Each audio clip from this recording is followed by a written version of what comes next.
Ассалаумалейкум достар, сіздермен менбе Кубро арнасына қош келдіңіздер. Бұдан бұрынғы 520 алмазды мына балауытты барлықтарымыз құттықтаймыз. Яғни бүгінде 520 алмаз ойнатылады, сондықтан міндетті түрде қатысып кетіңіздер. Шарттар видео барысында айтатын боламын. Сәттілік.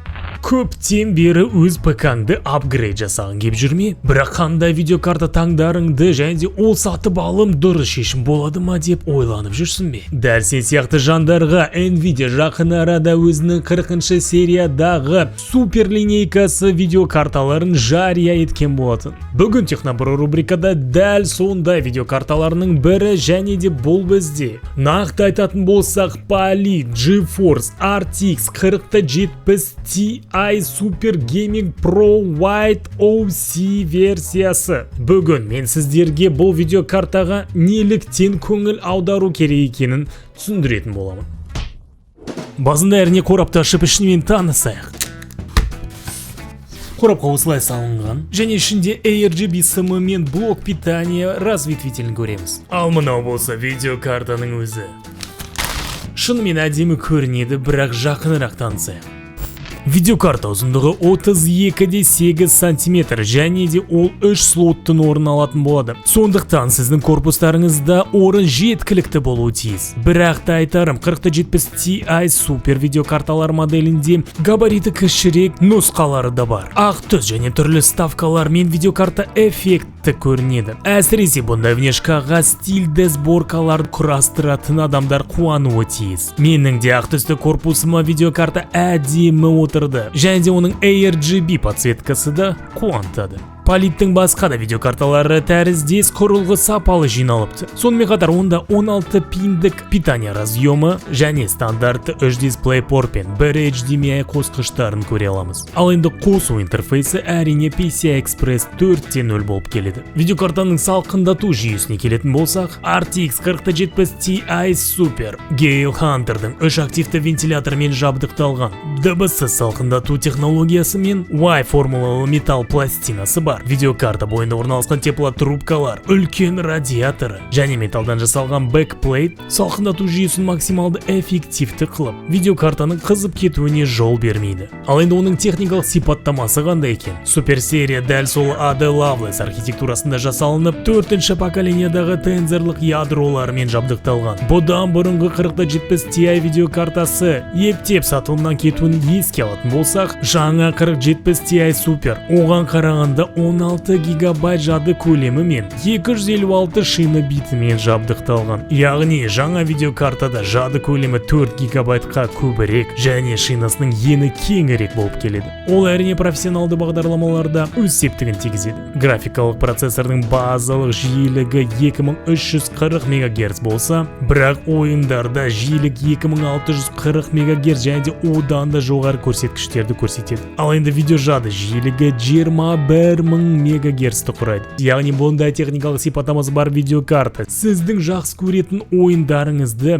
2К тіптен 4Кге дейін ажыратылымдықта ойнауға мүмкіндік береді. Бірақ та бұл видеокартаны бүгінгі видеода максималды параметрмен және де 2К ажыратылымдықта тесттен өткізетін боламыз. Ал дәл қазір сіздер экранда жаңа RTX 4070 Ti Super видеокартасын бұдан бұрынғы ескі модельдермен салыстыруын көресіздер. Яғни қорытындыласақ, біріншіден біз 3 есе өнімділіктің өсуін байқаймыз. Яғни бұндай қарқынды өсуді біз дәл сондай бағаға ала аламыз және де ол өте жақсы жаңалық. Ал енді сіздің ПК блок питанияларыңыз 750 ваттан кем болмауы тиіс. Ол енді ескі модельдерге қарағанда дәл сондай көрсеткіш. Сондықтан сіздер 2070 немесе RTX 3070 видеокарталарына апгрейд жасасаңыздар, ешқандай қиындық тудырмауы тиіс. Ал енді бұл видеокарта синтетикалық тесттен қандай көрсеткіштер көрсетеді екен? Көріп тұрғандай RTX 4070 Ti Super видеокартасы 99%-ға жүктеліп 252 ватты қажет етіп, қызу температурасы 60 градустан аспады. GPU Clock 2535 МГц шамасында болса,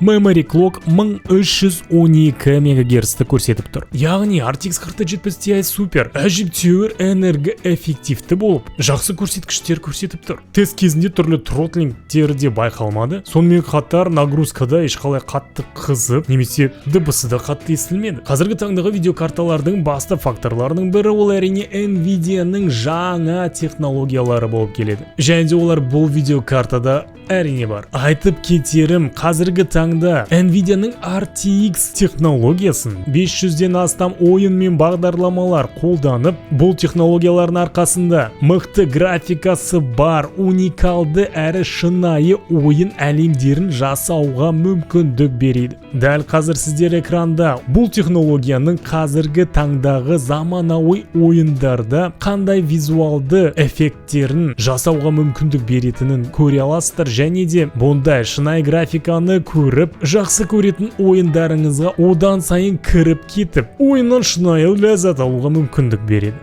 Бұл технологияны ойындарда тексерген кезде барлық ойындар максималды параметрларда ойналып, онымен қатар олар 2K, яғни 1440p ажыратылымдықта қосылған болатын. Және көріп тұрғандай RTX 4070 Ti Super бұндай параметрлерде өзін жақсы көрсетіп, онымен қоса жақсы кадр жиілігін беріп, геймплейді максималды комфортты етеді. Ал енді сіздер жүздеген ойындарда кадр жиілігін бірнеше есе көбейткілерін келсе, онда Nvidia-ның DLSS технологиясын қолдануға кеңес беремін. Өйткені бұл технология сізге таңғажайып тегіс ойын процесін сыйлап, ойынның ажыратымдылығын көбейтіп, және сонымен қатар ойында жаңа кадрларды жасанды интеллекті қолдану арқылы жасап, жалпы өнімділікті бірнеше есе өсіруге ықпалын тигізіп, және де бұл технология қолдайтын ойындар жыл сайын тек қана көбеюде. Мысалы, дәл қазір сіздер экранда Cyberpunk 2077 ойынында кадр жиілігінің қаншалықты өскенін көре аласыздар. Яғни сол жағында DLSS-тің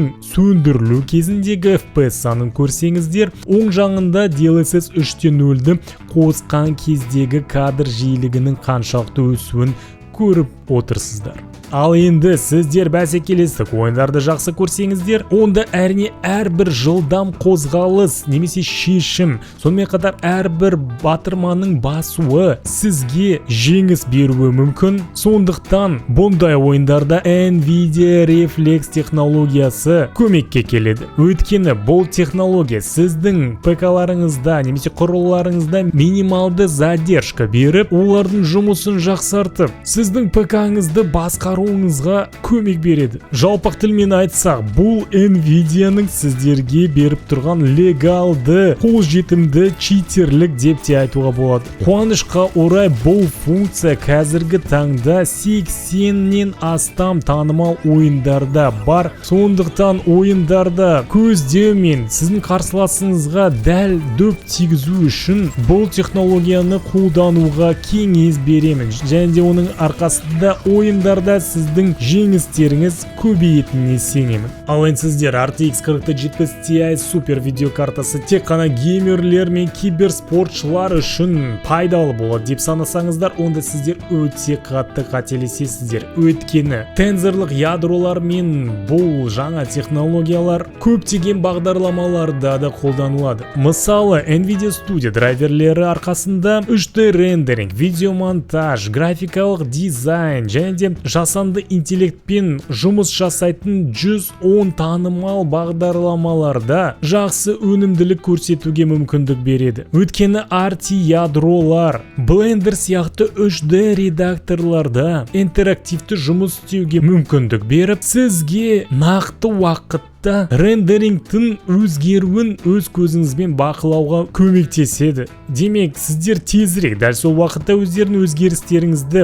енгізіп, әдемі сценаларды бұдан да аз уақытта жасауға мүмкіндік береді. Өзім болсам Nvidia Studio драйверлері мен Photoshop, DaVinci Resolve сияқты бағдарламаларда септігін байқап отырамын. Бірақ нақты мен үшін контент-мейкер, стример ретінде Nvidia-ның жаңа кодировщик қуантады. Мысалы, мен өз стримдарымды OBS стрим сервисінде өткіземін, және де онда жаңа Nvidia NVENC AV1 деген кодировщикті қосқан болатын. Және де сіздерде егер RTX-тің видеокарталары болса, онда сіздер бұл кодировщик арқылы видеокартаңыз одан да сапалы картина беріп, сонымен қатар видео стримге келетін болсақ, мен көптен бері Nvidia-ның Broadcast бағдарламасын қолданамын. Бұнда жоғарғы технологиялық мүмкіндіктер бар, әсіресе жасанды интеллектке байланысты. Мұнда сіздер жай ғана түрлі фильтрлар, фонда, размытие, автокадрирование, көзбен контакт сияқты уникалды эффектілерді ғана қолдануға болмайды. Сонымен қатар сіздер мұнда сапалы аудио интерфейс ретінде де қолданамын кейде мен оны.